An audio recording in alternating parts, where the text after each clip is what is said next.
And I have a guest also. My guest is Chris Marola. And Chris is a historian of great, how do we want to say it? Great proportion? Would that be a good way to say it, Chris? Well, that's your opinion. I'm just a lover of American history. How's that? Well, we'll go with that. Okay. I like to build it up because, it's like, you're a really special person to me, and you've been very kind to be on my show several times. And we need to talk about Thanksgiving, and I'm sure that you would like to answer questions too. So if somebody would like to call, it's 724-438-4593.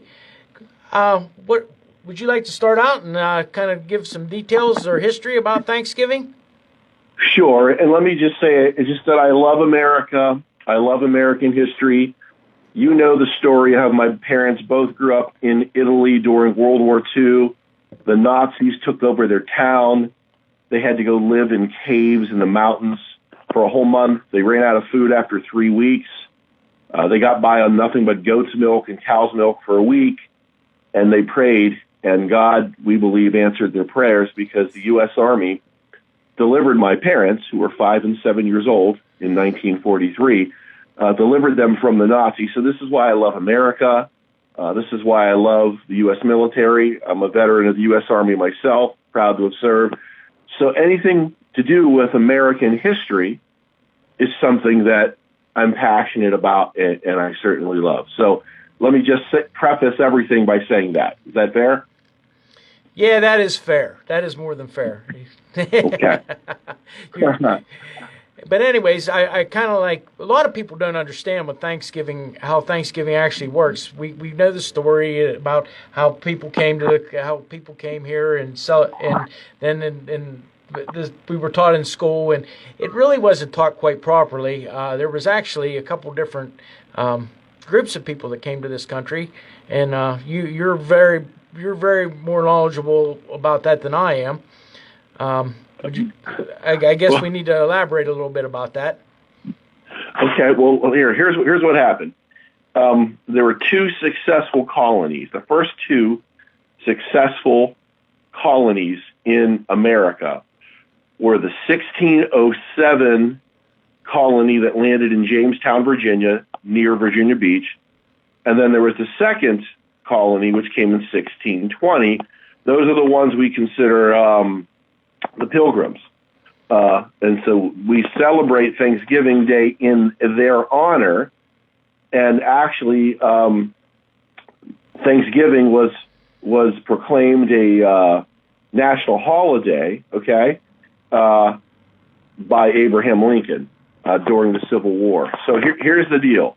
Here's how it all goes down. The 1607 colony, the Jamestown Colony, there was a company that put together the colony. They were known as the Virginia Company. And their number one mission was trade and to find gold and silver and resources in the U.S. and bring it back to England. So the colony's number one purpose was to make money. There were a small handful of Christian people within the Jamestown Colony, including the gentleman who would have been the pastor that came with them. He was a chaplain, essentially, and he did help win Pocahontas, the Native American woman, to Christ, to Christianity.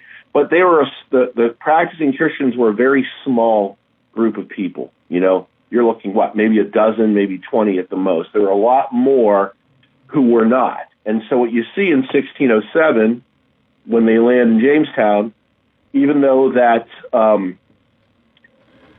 chaplain, that pastor, prayed when they landed on the beach and honored God by putting a cross in the ground, the vast majority of the Jamestown Colony were not by any means Christians, or at least practicing Christians. We'd say there probably were a lot of hypocritical Christians. And you and I know, John, even today, there's a lot of hypocritical Christians out there, correct? Yes, you're right. Yeah, and that's unfortunate. So there's probably a small group, I'm going to say, in my guess, about a dozen or so that truly practice their faith. The vast majority of the Jamestown Colony was worried more about money and gaining money and gaining wealth and taking the resources here in America back to England. So they weren't exactly people who did a good job getting along with the Native Americans that they encountered when they got here. In fact, it didn't take long, only a few short years, for relationships between the Jamestown Colony and the Native Americans down there in Virginia to go to war. I think they were the Algonquins. I'm pretty sure that was the Native American tribe, the Algonquins. And they got into a war. It was a big mess. Also, the slave trade came aboard within the first year or two after the 1607 colony came into being.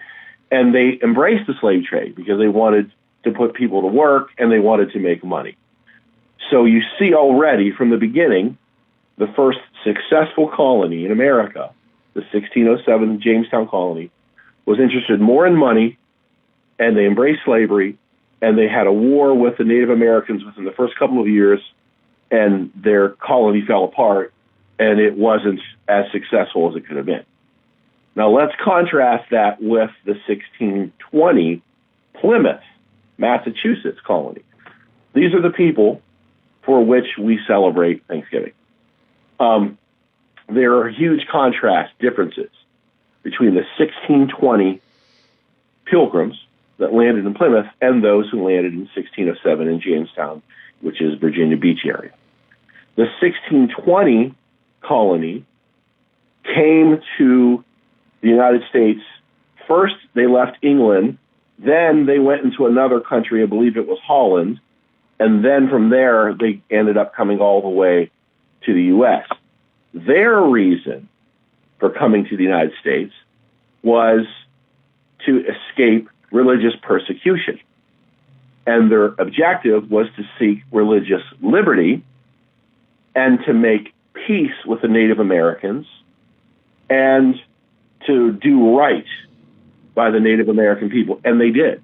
In fact, did you know that the peace that the 1620 Plymouth Colony, the peace that they were able to garner or put together with the Native Americans lasted like 65 years.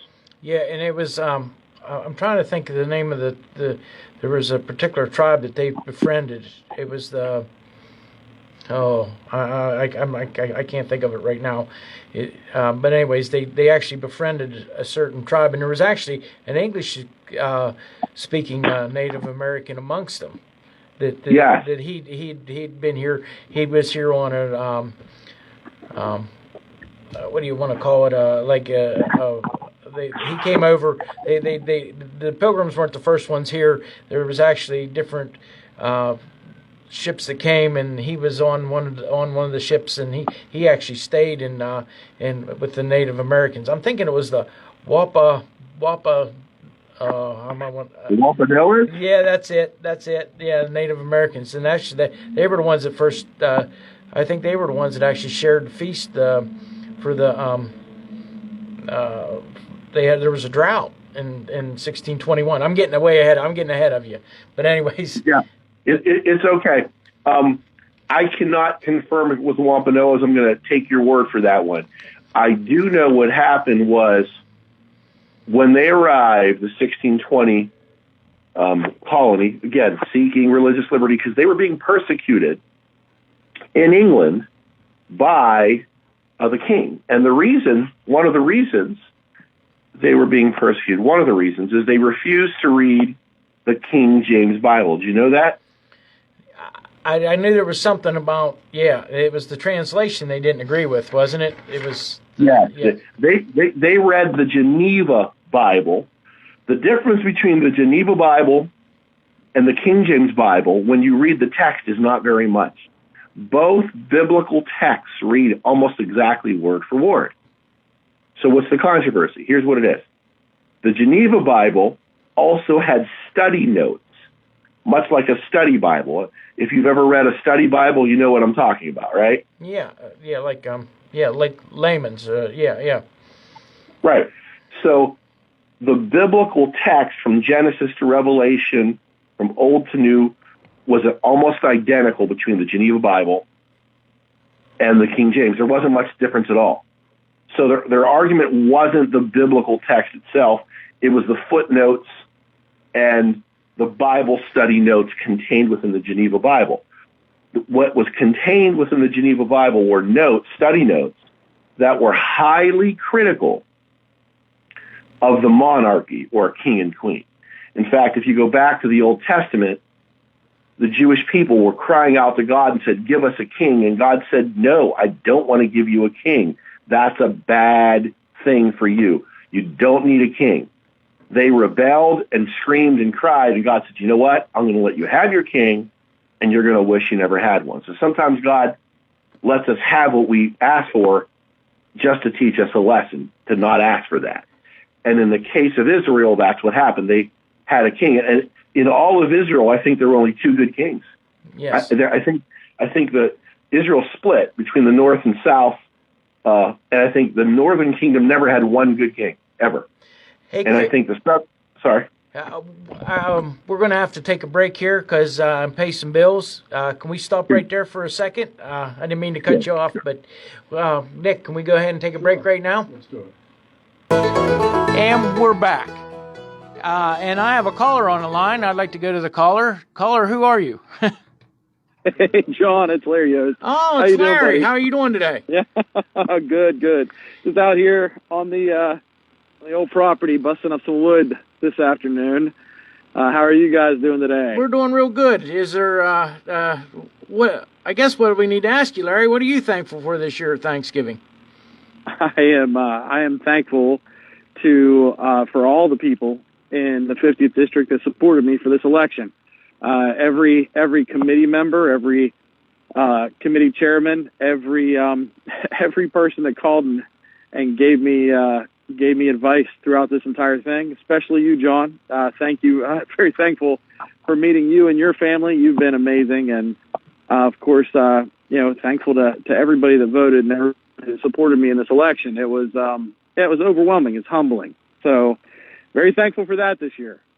Well, we got Chris on the line here. Chris is giving us a little bit of a history lesson on Thanksgiving, and he's trying to explain the difference between the Jamestown colonies and the Plymouth colonies, where the Jamestown was mostly set apart for. It was going to be set up for the English to do business back and forth, and I'm pretty sure that's how Chris. That's probably a pretty good definition of what went on, and then the Pilgrims that we believe that celebrated Thanksgiving, they came here because they were trying to establish their own religion and freedom from the king. Did I get that pretty right, Chris? Yeah, and you were right. It was the Wampanoag tribe, the Native American tribe. I had to confirm that before I said yes. You were correct. And I thought I had that right. Yeah. But you were right about Squanto. He was a English-speaking Native American who clearly helped them. And so you see a lot of divine intervention there, because what are the odds coming to another country and meeting someone who speaks your own language, who's there for you? So it all kind of fell into place. And the difference is they established freedom of religion. They established free enterprise, trade between the Native Americans. They established the right to keep and bear arms. And you know something that the Plymouth Colony did that the Jamestown Colony never did? Not only was the Plymouth Colony not a money-making, system where they cared more about money than people, it was the complete opposite. The Plymouth Colony put God and people first. So when the slave trade washed up on their shores, much like it did with the Jamestown Colony, you know what the Plymouth Colony did when the slave trade showed up? They stopped it right almost. They stopped it dead in its tracks. They wouldn't have nothing to do with it. Exactly. They actually took the slave traders off the boat, threw them in their own jail, got their money, gave it to the captain, and said, "Please take these people back to their homes and their families. We want nothing to do with slavery. It is evil in the eyes of God, and we want these people reunited." They gave the captain money to take them home. So What happened to that ship after that, we don't know, but at least they did the right thing and they rejected slavery, threw the slave traders in jail. And they did not put money and power ahead of God and people. They put God and people ahead of money and power. And that's what's known as the moral law in the Bible, the only two commandments that matter. Jesus simplified the 10 commandments by turning them into two and said, love the Lord your God with all your heart, mind, and soul, and then love your neighbor as yourself. And that's what they did. And so you see the difference. They rejected slavery, and they rejected money ahead of people and money ahead of God. And that's part of the problem right now we have, and we need to forward. We all need to gather up and get it together so we can,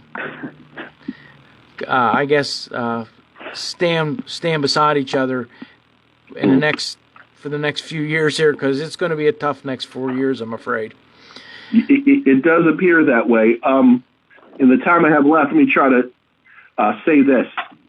One of the things that people also don't know about the people who came to Plymouth Colony, they were not Puritans. Puritans were pretty harsh.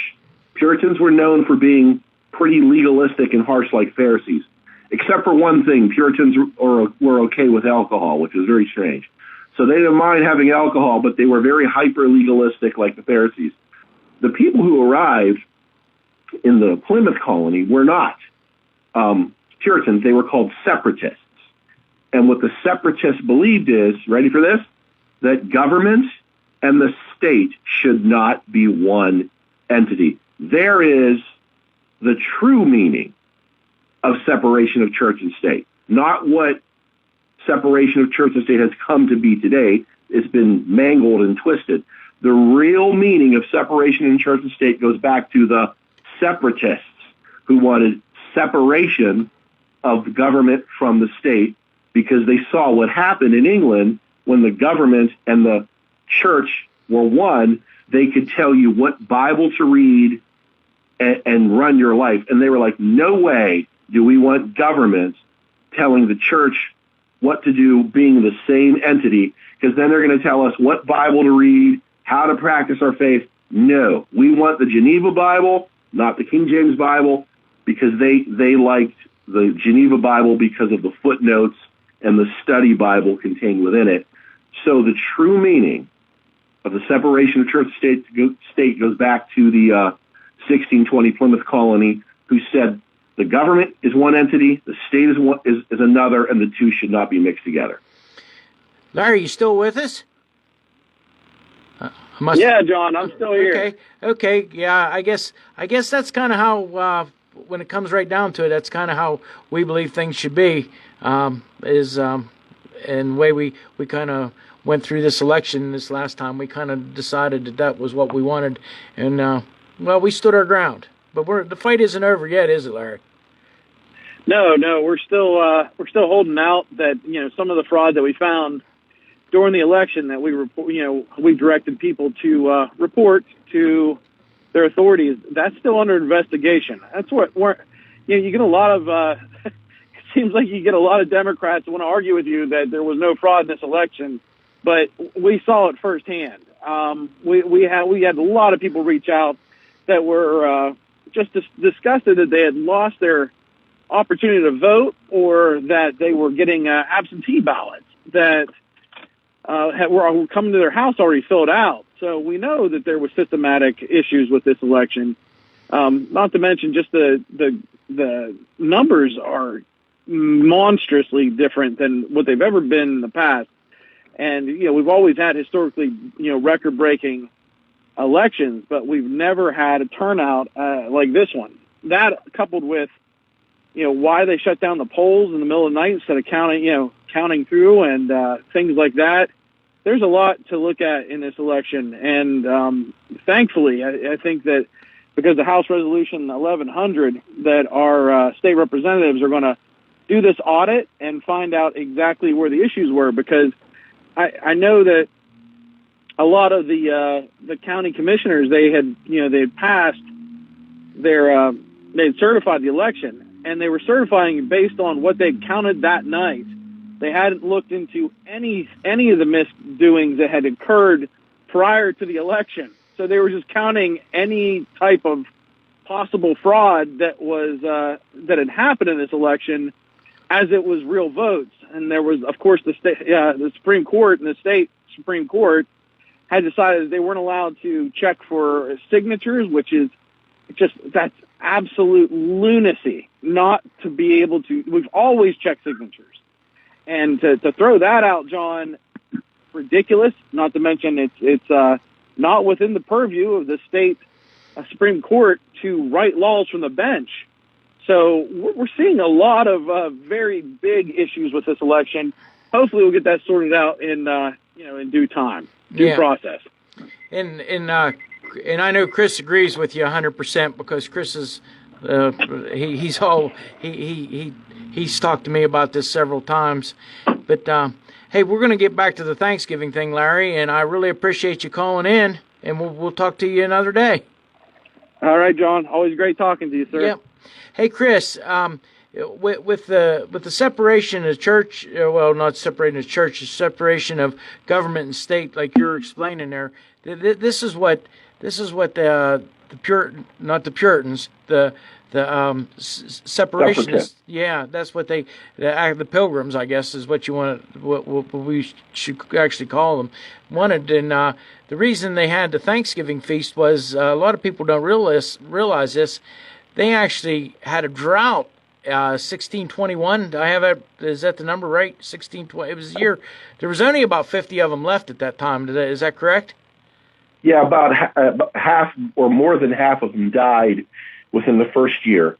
What happened was they came to Massachusetts, the Plymouth Colony, in the winter, which was a big problem. So they kind of left, but that was the only time they could get away. So they had to make do with what they had.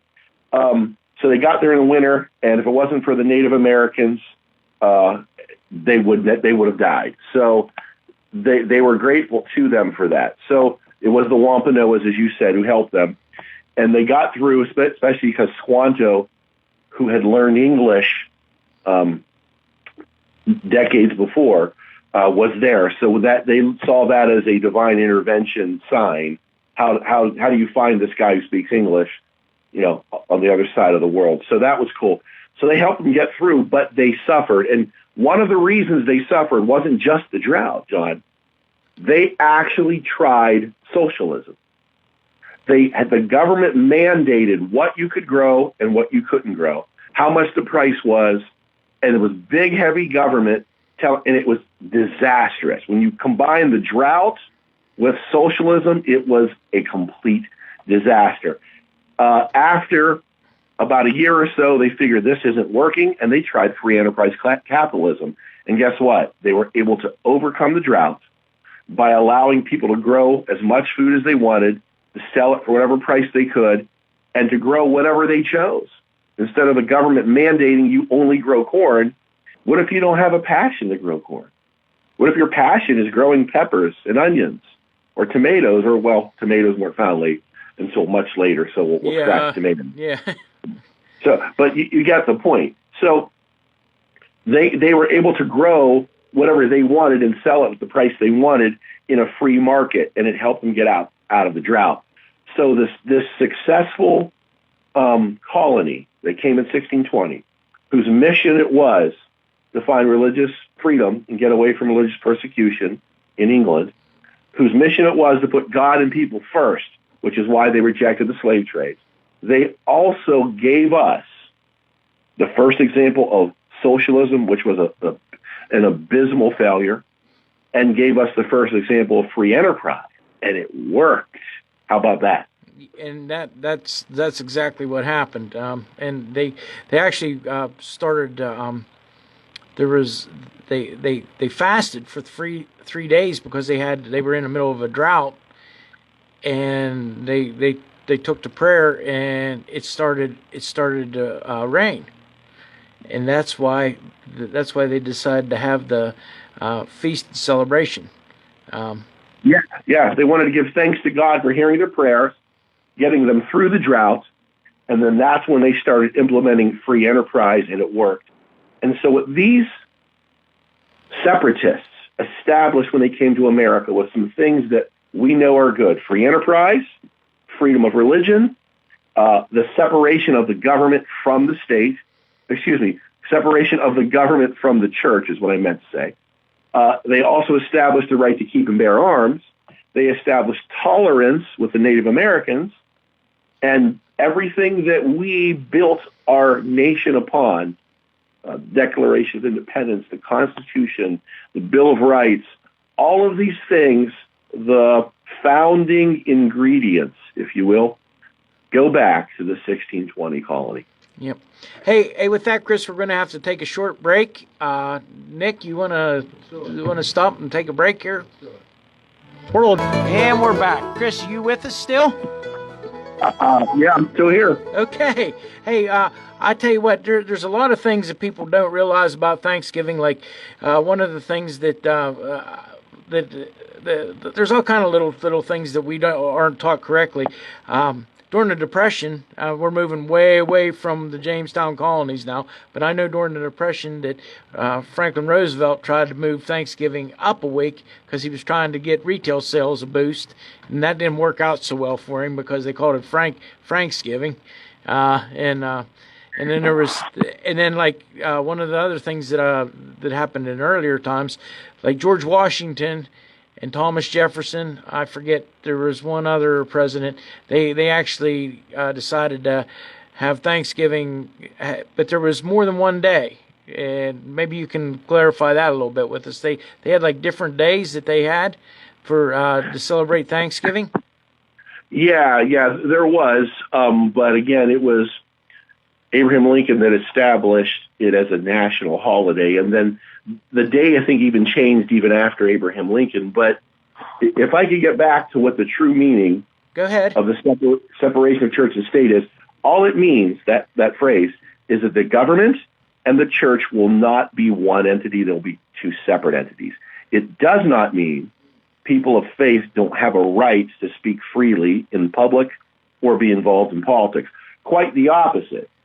The true meaning of the separation of church and state can be found in our First Amendment. In the First Amendment, there are two different clauses that demonstrate what the separation of church and state is. On one hand, we have an establishment clause, which says the government will not establish a state-mandated religion. On the other hand, the second clause is, nor will that same government prohibit the free exercise of religion. And what we've seen in the last 50, 60, 70 years is a practice of let's stifle free expression of religion in the name of the Establishment Clause. So they want to uphold the Establishment Clause at the expense of the Free Exercise Clause. And that's wrong. Our founding fathers wanted us to uphold both the Establishment Clause and the Free Exercise Clause. Makes a lot of sense. It does, and a lot of, and it's you're not kind of taught. Well, we're not taught that way in school. I mean, they kind of, it's kind of one of them things where you just kind of glaze over it, and then Pilgrims landed on Plymouth Rock, and then a year later they decide to have a feast, and people don't realize that the history involved in all this. And one of the things that you've brought out very clearly is a lot of people thought that Jamestown was a religious colony. Well, it never was. It was a business. It was a business, and I'm sure that it had something to do with tobacco. That's probably what I figure it was all about. It had a lot to do with tobacco, but it also had something to do with finding gold and finding silver and finding precious gems and jewels or whatever natural resources they could take out of the ground or a cave. There are mines. They actually had mines to mine for silver, gold, stones, jewels, whatever they could find, and bring it back. So their number one mission was to make money, even at the expense of people. And yes, there was a small group within the Jamestown Colony that were practicing Christians, but the vast majority were not. Contrast that with 1620. They really practiced their faith. They did not let the government and the state become one entity. They practiced religious freedom. They practiced tolerance with the Native Americans. Again, they defended them. They were such good friends with the Native Americans, the Wampanoags, that if the Wampanoags would go to war with a rival, a Native American tribe, these Englishmen would fight side by side with the Wampanoags against their own Native American enemies. How about that? Yeah, they actually were. It was close to the. Was it close to the Hudson River? Do I have that right? Off of the coast of Cape Cod. Is that actually? Did I have the logistics right there? It's known as Massachusetts Bay. So that's the area that you're thinking of. It's basically the area in Massachusetts that's along the Atlantic Ocean. So, I mean, I guess that's the best way to explain it. So their colony, was that land mass in Massachusetts that borders along the Atlantic Ocean. And that's actually where the first. I mean, that's where it was established. That's where and we've carried on to the traditions of today. And I mean, I'm sure that there was the cooking was a little different. I'm sure they didn't eat. I'm sure that they probably did eat turkeys. I'm sure but they probably had a lot of other different foods there because of the Native Americans that were involved in it. Yeah, you're absolutely right. Yeah, they did eat turkey, but they also ate venison, which is deer meat, and other things, like you said. But let me get back real fast to what the meaning of separation of church and state means and why we got mixed up. In 1947, FDR, Franklin Delano Roosevelt, who was president, his very first Supreme Court judge was a guy by the name of Hugo Black. Hugo Black was strongly anti-Christian. He had a bias against Christianity. In other cases that he had presided over prior to getting on the Supreme Court, he was very biased and discriminatory towards Christianity. In 1947, there was a case called the Everson case, and it had to do with whether public schools could pay with taxpayer dollars to bus kids going to Christian schools and Catholic schools. And what he did was, in his decision, he wrote in his decision that allowing taxpayer and public school buses to carry Christian schools and Catholic school students in their buses was, in his opinion, a violation of separation of church and state. From that point, other judges who tend to be very liberal pounced upon his decision and said, well, according to what the separation of church and state says, we can't have any religious expression in the public schools and all this other, or in the public at all, and it created a big mess. But the problem was, Hugo Black, FDR's first Supreme Court judge, was an anti-Christian kind of a bigot who made his decision not based on the Constitution, based on his new reinterpretation of the Constitution. He created new law. He twisted the meaning of separation of church and state. And just like we said before, he upheld the Establishment Clause in the First Amendment at the expense of the Free Exercise Clause instead of upholding both clauses together. Hey, Chris, I hate to cut you off, but we're running short on time today. I really appreciate you coming on. Well, you know I'll have you on again, and I'll make sure I get this sent over to you as soon as I can. Thanks again for being on, and we're going to have to close up here today.